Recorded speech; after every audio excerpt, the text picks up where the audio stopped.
Hello guys, welcome to this particular video. In this video, we are going to do for that of diagonal. I've done for the row, I've done for the column. So this time is for the diagonal. And diagonal are just two, mainly just two ways. Either you want like this and you want like this. So that's just basically it. So how do we implement that? Like we did, we are going to do this X. So we're going to copy. I think we're going to copy this. So it will be easier for us. We have one. There are two ways. Two. And for that, before that, let me comment this out. We're going to the board we'll be using. So I'm going to use the right else here so I can print out the board. We won't get an error. Come on, let's see, pass.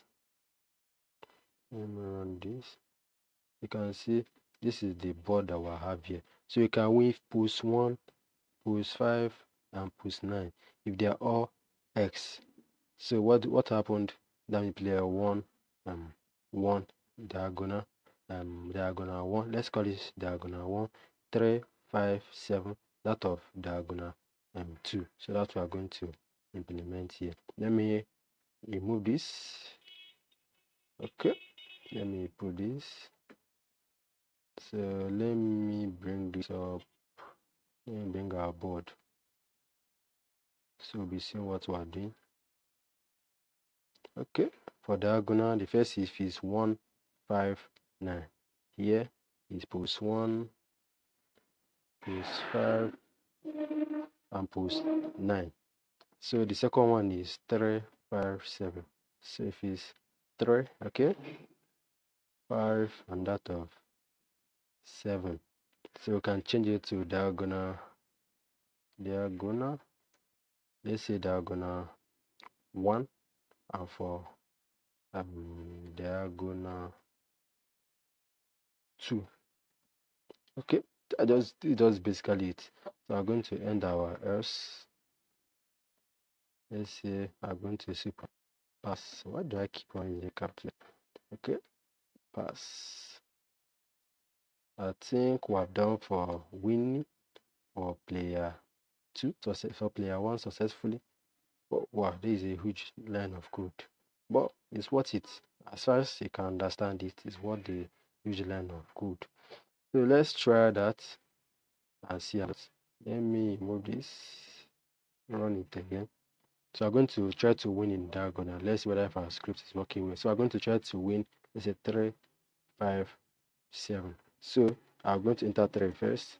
Let's say player 1 decided to play in 9. So say player 2. So we'll try to affect where we are going to play. So player 1 is your top 5 again. I played 5.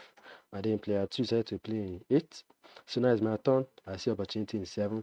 And then I took that opportunity. You can see player 1 in diagonal 2, because we say that here is going to be that of our diagonal 2, and here is going to be that of our diagonal 1. You can see how basically simple this was. So I don't think there's another thing to cover here again. But let me quickly explain this back again. This post 1 is talking about the variable post 1 that we created right here. So just hold these variables in your head, post 1 to that of post 9.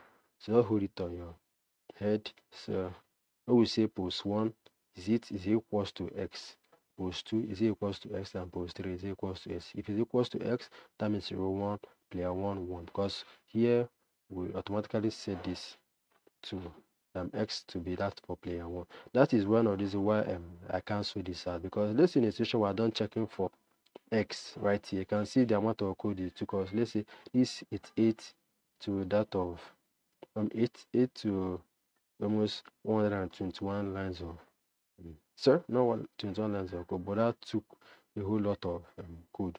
Let's say a situation whereby player 1 decided to be you can see things are not going to be really entertaining any longer. So we have to actually check for that of O again. Now to copy this again and move this X here to be that of O. A huge number of code here. So that's why I set it to be default. But if you decide to do that without, if you try to not set it to default and then do it this way, no problem. It's going to work 100%. But that's don't want us to write huge number of codes so it won't get messy. So I think this should be basically it in this video. The next video I'm going to do for that of player 2, we're not going to do really much. I'm just going to change this to check whether if it's O. If it's O, bam, one on that player 2, 1. So this should be it for this video. I'll be happy to see you in the next video. Please don't forget to hit the subscribe button. It's really necessary. So I will see you in the next video. Thank you for watching.